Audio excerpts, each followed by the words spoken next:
Good afternoon. My name is Tahir Danesh. Welcome to this wonderful webinar hosted by Persia, featuring two amazing women who are doing incredible work to help us live our best lives. This afternoon, we are in the presence of the founders of Peace Unleashed, an organization that has been brought to us by Ellie Shoja.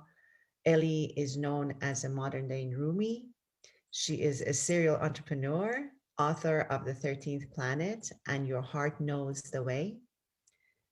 She's a TEDx speaker and a co host of the Unleash Your Peace podcast. She has been featured in a number of different publications, platforms, and she has been written about in different magazines, including Authority Magazine, Thrive Global, and she has a number of A-list clients who come to her, whether they're celebrities, influencers, and online personalities, to be coached and trained by her. She is a keynote speaker at a number of important events and has spoken at both national and international conferences that focus on development, including Borderless Content Congress, the Great American Pitch Fest, and Digital Hollywood. So she's very active in the startup community, it seems. Neloo Naderi is also a community builder.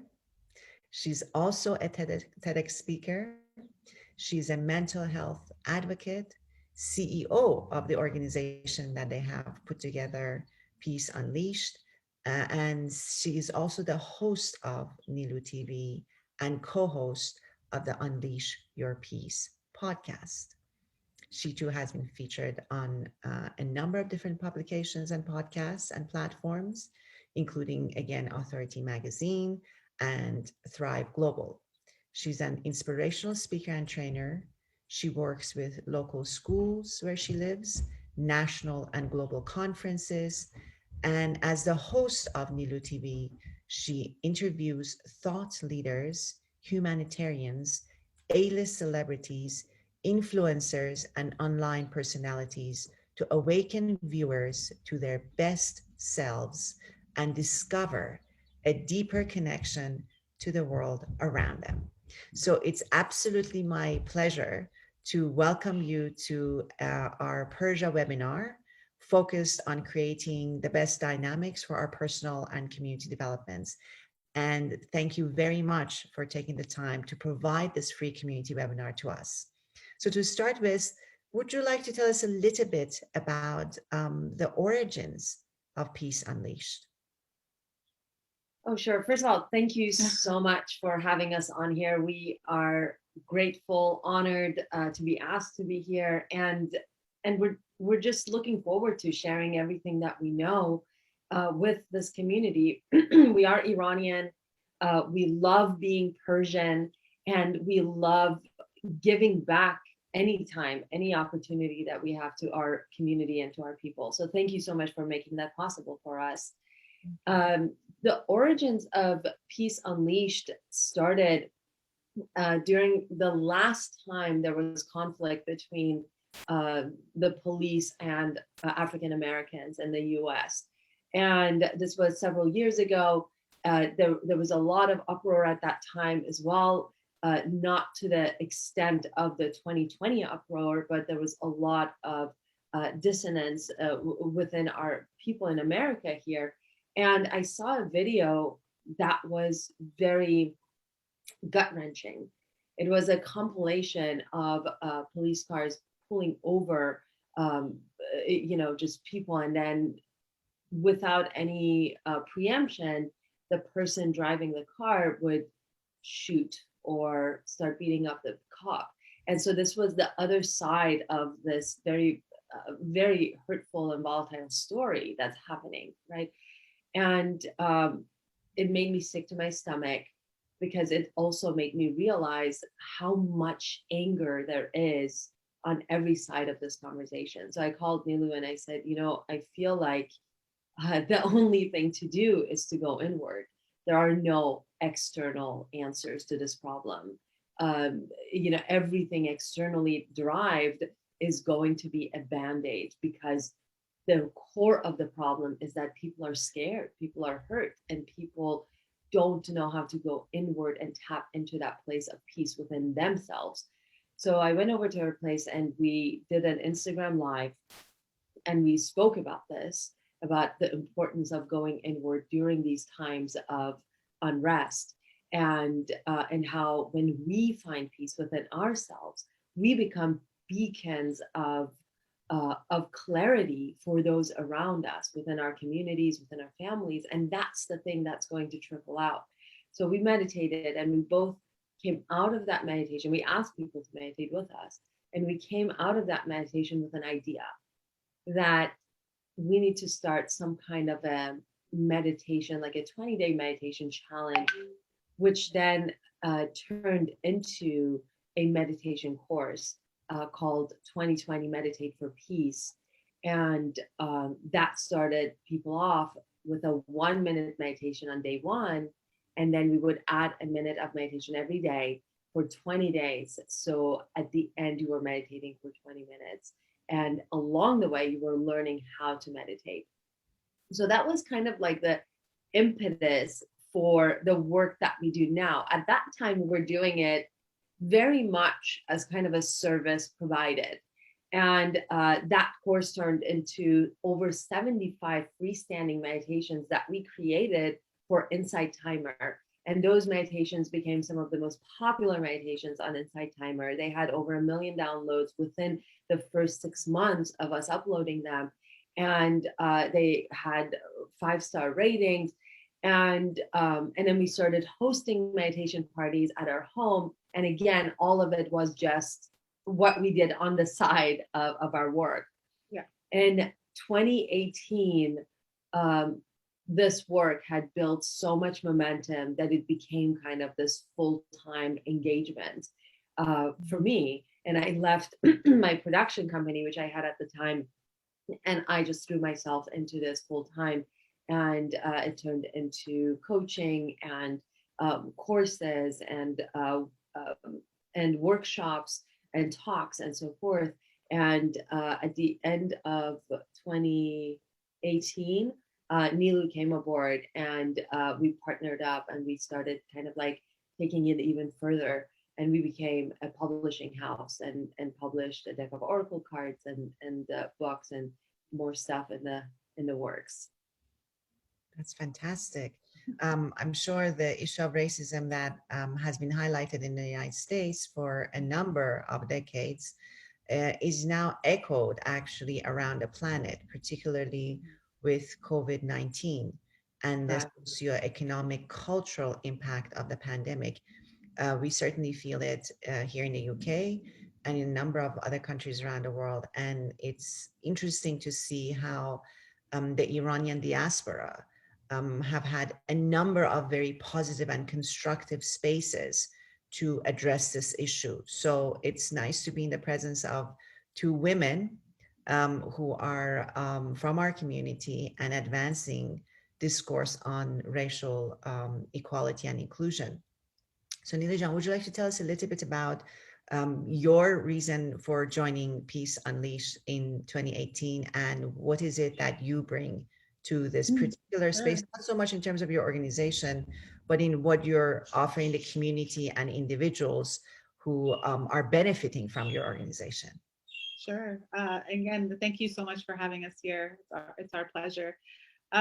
So everything Ellie shared as far as like the origin, we were doing that together. And during that whole time, I was working in corporate America and healthcare and consulting. And what I'd been working in healthcare for about 15 years in different aspects, public health, and then academia, and then also in consulting. But this passion work that we were doing on the side just grew and grew. And so when people would ask me, what do you do? I would get excited and tell them about the meditation. Like, well, what do you do for work? I'm like, oh, well, I'm a consultant, and then you could tell like my energy would just drop.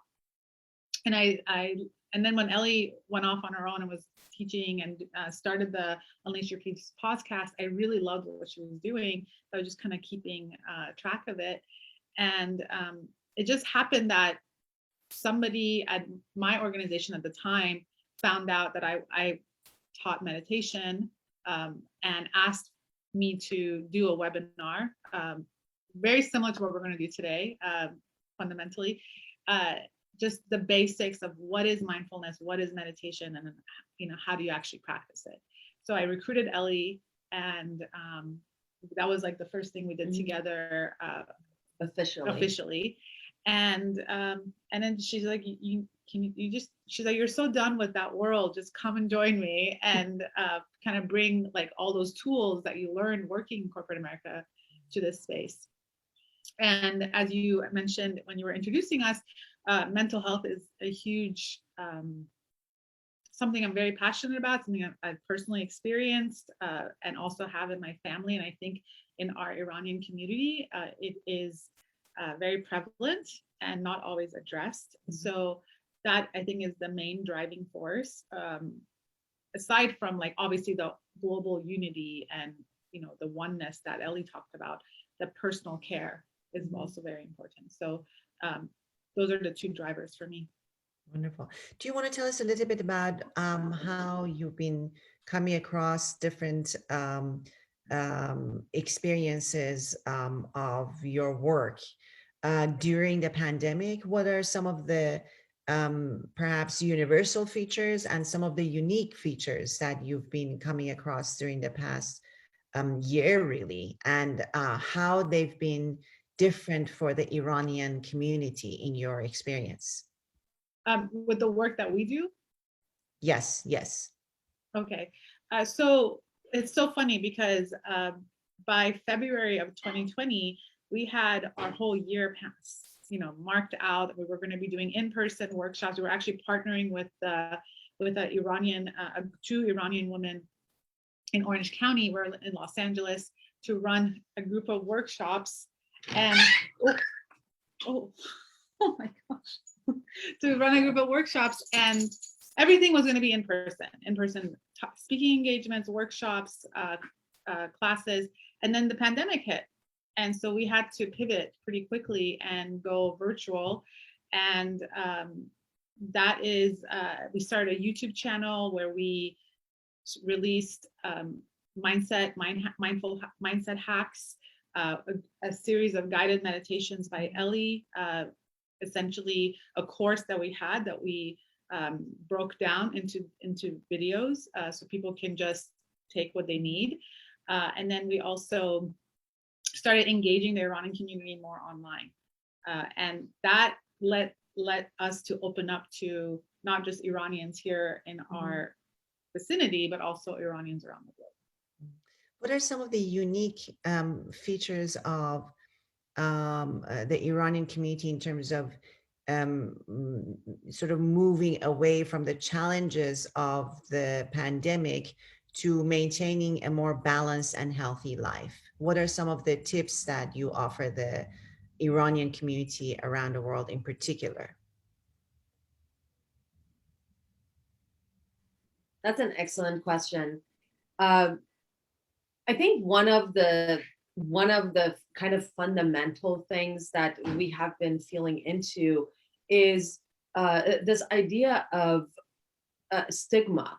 In our culture in particular, there's a lot of stigma associated with talking about mental health, even, like talking about the struggles that we have personally. And what we're seeing is that more people are actually feeling comfortable enough to be vulnerable to ask for help. We are a culture of very proud people who don't feel like they need to ask for help, like who feel almost ashamed by asking for help, and we have this mentality that we have to be able to do everything on our own, and we have to hold up everything on our own. A phrase that I always grew up with especially women in my family was besuzo besaz. You burn and you make it work. you know, and that is ingrained in us, especially as women, especially as Iranians, especially as people who are very, very proud people. And I am actually really loving this kind of new wave of people kind of realizing that it's okay to not be okay, and it's okay to be vulnerable, and it's okay to ask for help. And especially in our social media during the pandemic, we've been seeing a lot of Iranians following us and asking questions, asking for help, asking for guidance and for tools, and listening, you know, really listening, which I think, I mean, I wasn't exposed to it as much before the pandemic. I think it just kind of like pushed people to their limit of what they're able to endure. Wonderful. And if I can just add to that, I think something that we learned specifically during the pandemic with our Iranian community, not living in the Western world, not living in the US or even Europe, is that there is a level of you don't understand my pain, right? Like, you're not in my circumstances. Oh yeah, I'm sure these meditations and mindset tips work when you're not in, you know, living in a regime controlled country, right? And that was something that we had to, one, it hit us pretty hard in the face, and we had to like really understand that and have compassion for it and hold the space for that. But also with a lot of empathy and compassion, show that regardless of your environment, regardless of your circumstances, these tools, these truths hold true. And the commonality of someone going through depression, you know, whether they're living in a 5-bedroom house in Los Angeles or a small apartment in Tehran, is the same, right? And the work is internal, no matter where you are. And I think that's difficult for people to understand and swallow. But again, we had to hold the space for that. So do you then present workshops, programs, and tips in both English and Farsi? We do primarily in English, but we do have, for our Iranian community, we have had lives, and we have had workshops in Farsi as well. But the bulk of the work that we do is in English, and then the Farsi courses have been more specialized and specific to, okay, if we're doing a talk for this community in this specific location, we're gonna do it in Farsi, or if we're doing a live at this specific time, like it's always a special thing that we do. Wonderful. Okay. Is there any specific sort of tip sheet or top 5 tips that you're sharing with anyone right now to sort of come out of the pandemic, against what usually people say, let's go back to normal, because our normal wasn't that healthy? But is there anything you advise people to come out of the pandemic to live a healthier life? There is a message that we have been sharing, especially since the start of the year, that has been really powerful. And that is because, so we believe that we are on the verge of a creative renaissance. And what the 2020 has allowed us to do is what we are calling creative cocooning. If you think about what a cocoon is, what a caterpillar does in a cocoon, it literally falls apart. Everything that the caterpillar knew to be true of its identity falls away from it because it turns into goo. The cells fall apart. And we're seeing that with all of the stuff that we knew to be true to our identity being taken away from us, and people being sequestered in their homes by themselves, being forced to look at all of those things that gave them shame and guilt, and they didn't want to look at. It was too vulnerable. People have been forced to kind of look at their stuff, at their crap, right? So their identities are also falling apart. Now, what happens is when that happens, you're in a place of possibility. You're in a place, you're no longer attached to what you thought you were. And you have the opportunity to create something entirely new for yourself. The caterpillar turns into a butterfly, a much more beautiful, being that has wings, that can fly and get around in a much different way than the caterpillar was previously, right? And that is possible for us. And what we're seeing is a lot of people who are taking kind of advantage of that. They're saying, okay, I am no longer that person who existed before this pandemic, because all of this stuff that I thought were my identity have been taken away from me, right? There's two ways of looking at it. One is to be attached to the past person that you were, and then that's a very miserable way of existing, because now you cannot change your present. You can't go back, as you said. There's no going back. So then trying to hold on to the thing that no longer exists creates suffering for us. But if we change our thinking there and say, I am no longer bogged down by what was, and I am now in a place of possibility. What is the thing that I would rather have? What do I want? What do I want? Actually ask ourselves that question. A lot of people don't give themselves permission to answer that question. What do I actually want? What makes me actually happy? What brings me joy? What is fun for me? We are in a place where we have the opportunity to ask those questions of ourselves and actually sit and listen and be honest. And if we do, amazing things happen. We've seen during the pandemic businesses being created. We've seen people take what they thought was a hobby and just start doing it. And then all of a sudden doors open up for them and their hobby turns into a lucrative business for them.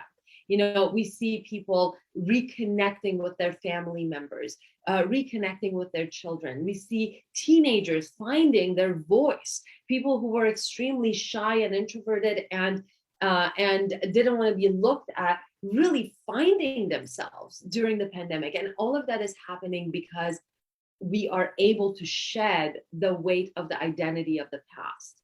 So this was like a really strong message that we've been talking about, because it's a message that's empowering. It's a message that puts people in a place of control and power over their life, over their destiny. And, it's a message that's hopeful. And I really, truly believe that we are on the verge of that creative renaissance, because we never know what we want in the life more clearly, with more clarity, than when we are faced with something that is painful, that we absolutely don't want. That's fantastic. I think the points that you're sharing with us today are absolutely true, because it's always from great suffering that great victories are won and great visions are born. So the positive aspects of the pandemic that you're highlighting, which of course comes on the back of a lot of people suffering economically, losing some of our loved ones, losing our jobs, losing access to our immediate circles. These victories and these again positive aspects that you're highlighting are important for us to remind ourselves of as we begin to emerge out of at least this phase of the global pandemic. So with those thoughts in mind, would you like to now do a brief meditation for maybe about 5 to 10 minutes, so that this can, assist us in coming through our cocooning and beginning to really realize and experience that creative renaissance in our own selves? Yes, absolutely. Sure. And I think maybe it would be good to kind of set a little bit of a foundation of what meditation is, and some basic tools. So like for viewers that maybe have never meditated before, and we can do it pretty succinctly. Yeah. Would that work? Yes, absolutely. Let's go with that. Yes. Yeah. Okay, so I'm just gonna pull something up really quick.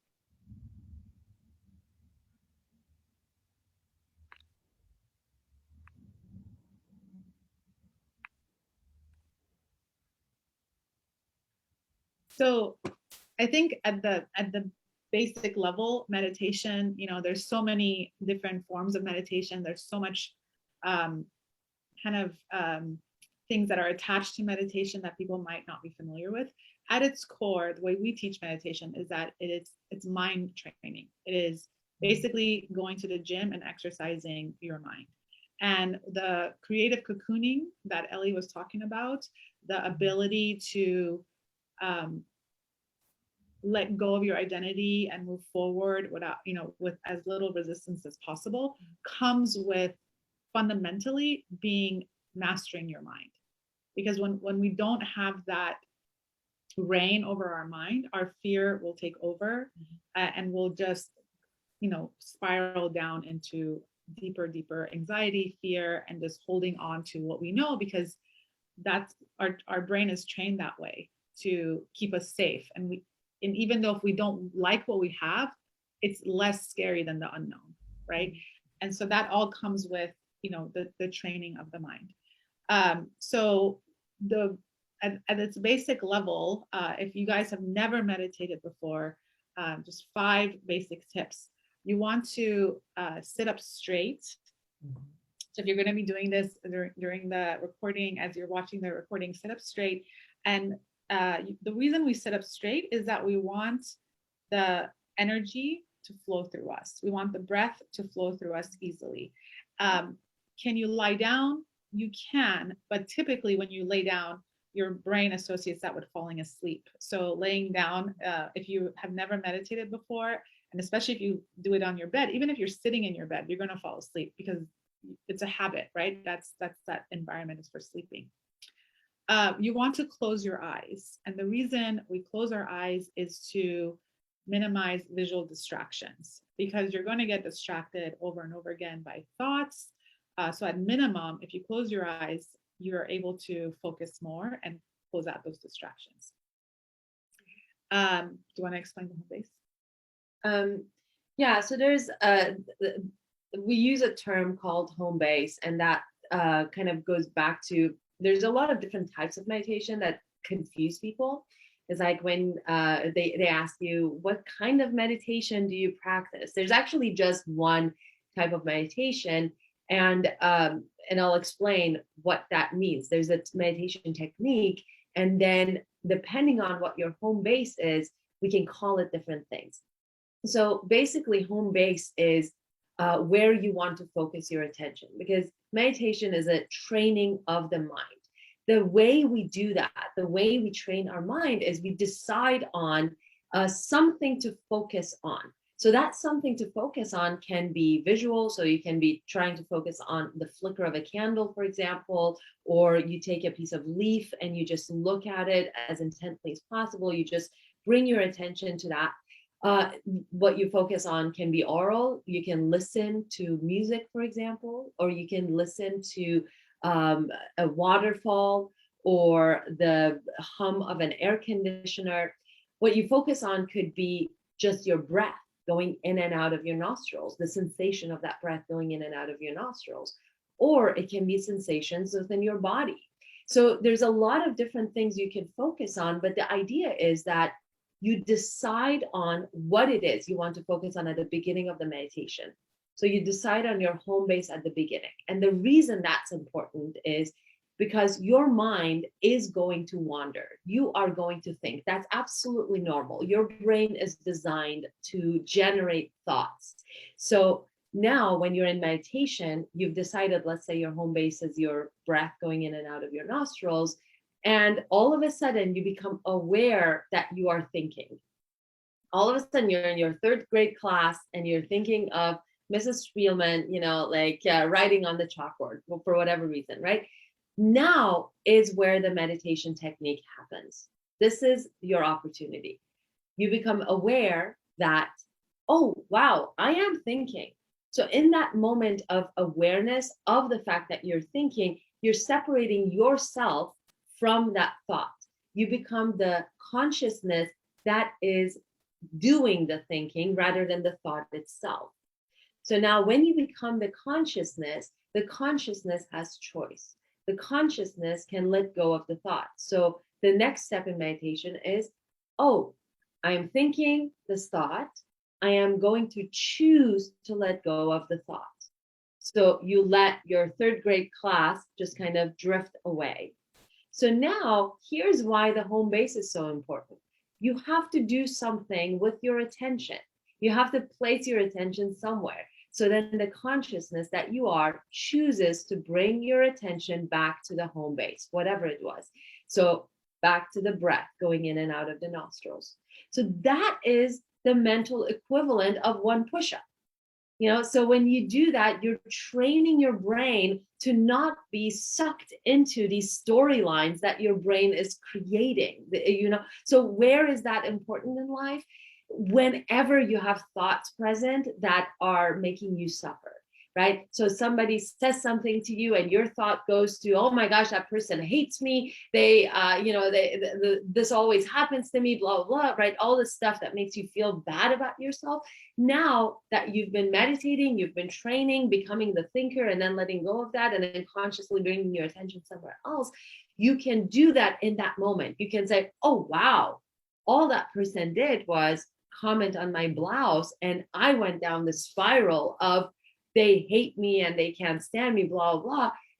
I'm going to consciously choose to let go of that thought because it's making me feel terrible about myself. And I'm going to consciously choose to bring my attention somewhere else. That somewhere else can be, look at how beautiful the greenery is outside of the window. That somewhere else can be, another thought that feels better, but you are now in control. You're no longer controlled by your thoughts. And that's what meditation is. Now, going back to the home base a little bit, I mentioned at the beginning that depending on where our home base is, we might be doing different types of meditation, right? So what does that mean? Let's say TM meditation, transcendental meditation. The home base is a mantra. So whenever your mind wanders, you come back to the mantra.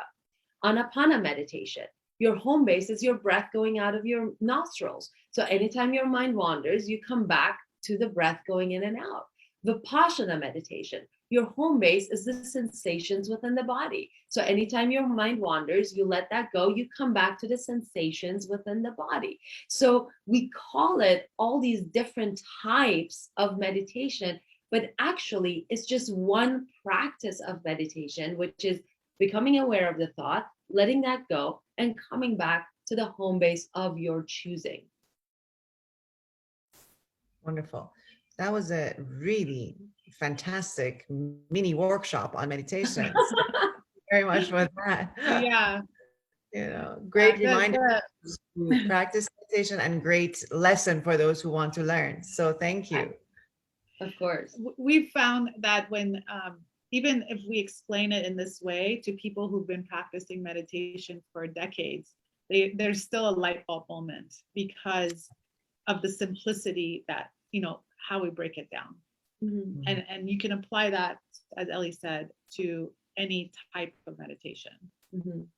Fantastic. Okay. So then maybe we could have a shorter meditation now, maybe just 3 to 5 minute meditation on something that, as I suggested earlier, on your concept of becoming sort of part of this creative renaissance that you surmise is taking over our world as we emerge out of the pandemic.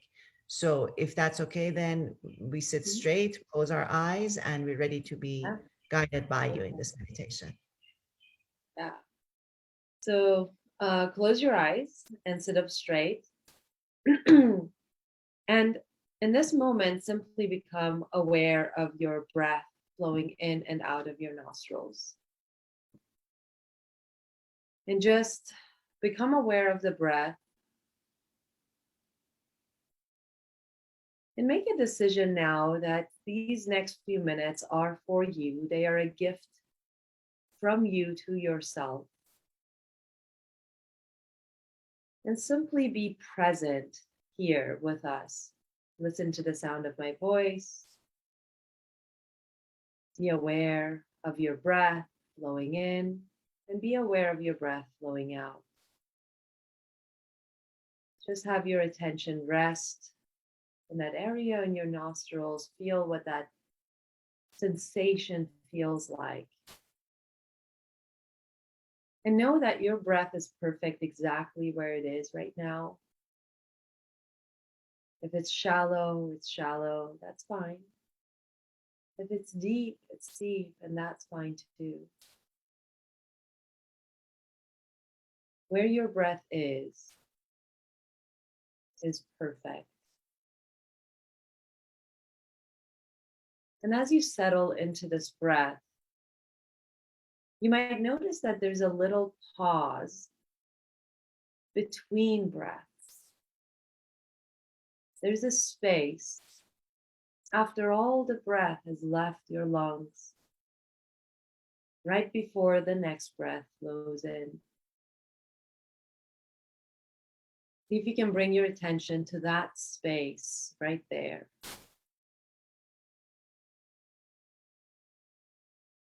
Bring your attention to that little pause and see if you can settle into it just a little bit more, extend it just a little bit more.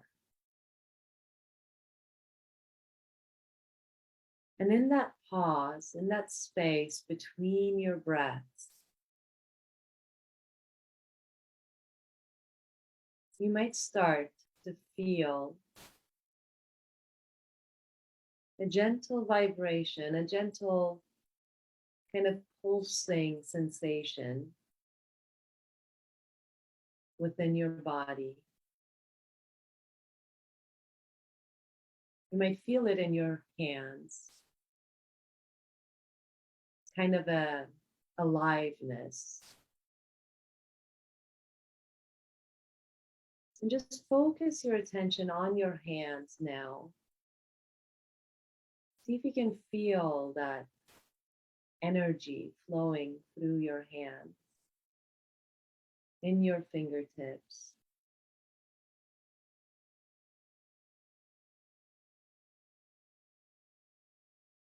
And now as you relax and feel this energy, you might feel it becoming more intense. This is the energy of you. This is the reality of you. This is the energy that creates worlds. The energy of creation.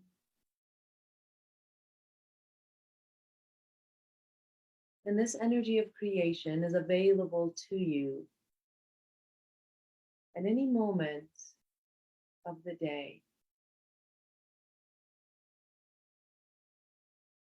This energy of creation is the reality of who and what you are.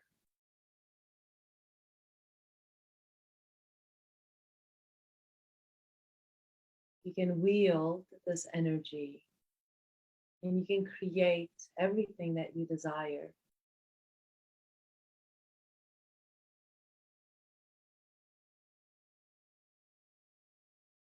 Now bring your attention into your heart space. You might place your hands on your heart. And feel this energy lighting up your heart space like a little blob, bubble of light, like a little light bulb coming on inside your heart.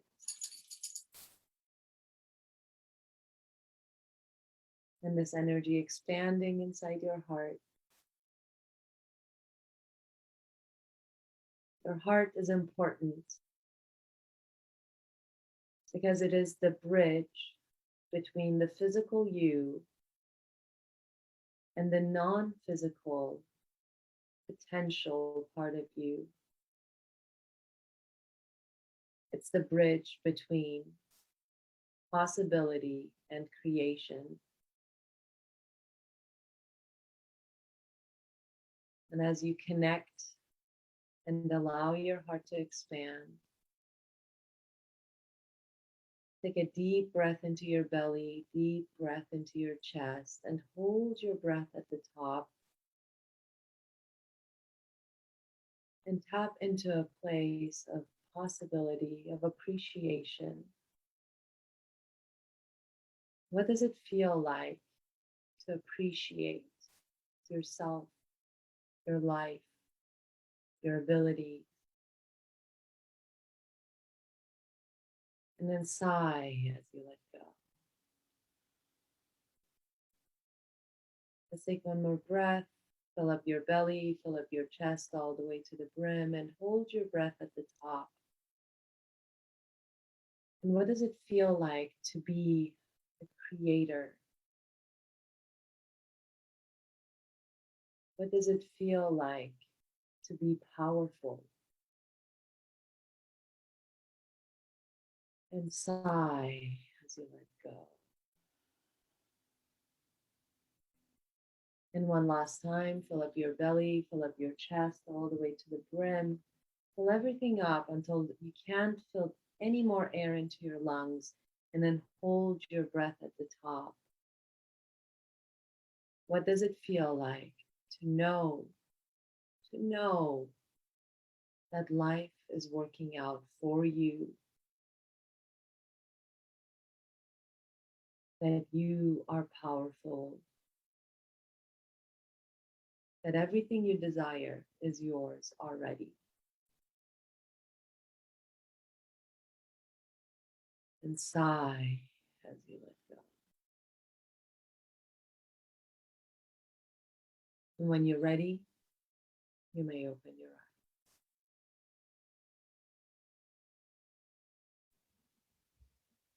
Well, that was fantastic. Thank you very much. That was a very, very fulfilling experience, in Oh, particular the wonderful. last three breaths and what you were saying. I think I'm going to keep this recording handy and try from now on. Yeah, anytime. Yeah, thank you so much for taking us through this journey, sharing your own journey of creating Peace Unleashed, and sharing with us some of your insights about this particular time we're going through with COVID. I love your notion of a creative renaissance that we're going through. And it actually reminds me of, you know, the perhaps the greatest upheaval. We've had a lot of upheavals in Iran over the past half century, Mhm, but perhaps the greatest upheaval was the 1979 revolution. mhm, And very similar to the pandemic that we're going through right now, a lot of people lost their identity, lost their way of living, lost their means of living. And on the back of that came what we now experience in one particular space. Of course, there are a number of different consequences of that experience, but one particular consequence was the creative expressions that have yeah, emerged in Iranian cinema, in right. underground music, in Absolutely. visual arts, in how, in particular, Iranian women, exactly as we were saying earlier, have had to actually make a living through their hobbies. So Yeah. the unbelievable handmade jewelry, Yeah. unbelievable kind of cooking and baking and catering services, knitting, sewing, everything has just really, I think the Iranian community and the way in which we sort of emerge out of that cocoon was to take our creative side and Yeah. express it through these particular spaces. So I can't really wait to see what happens with the Iranian diaspora and the Iranian global community. to go through this wonderful notion that you've identified and you're suggesting to us. So very much looking forward to hearing more about this from you. Tell us before we conclude about how can we connect with Peace Unleashed? Yeah, the easiest way is Peace Unleashed everywhere. So on Instagram, at Peace Unleashed. On our website is www.peaceunleashed.com. And on YouTube, if you liked this guided meditation, we have tons of them available for you guys for free on YouTube, which is youtube.com/Peace Unleashed. Fantastic. And are you offering any online learning experiences? Yeah, we have actually, if you liked this meditation mini course, we have a meditation masterclass. So this was a small piece of that masterclass. So we go into the science of meditation and why it works and how it works and how it changes you and your brain and your heart and your physiology.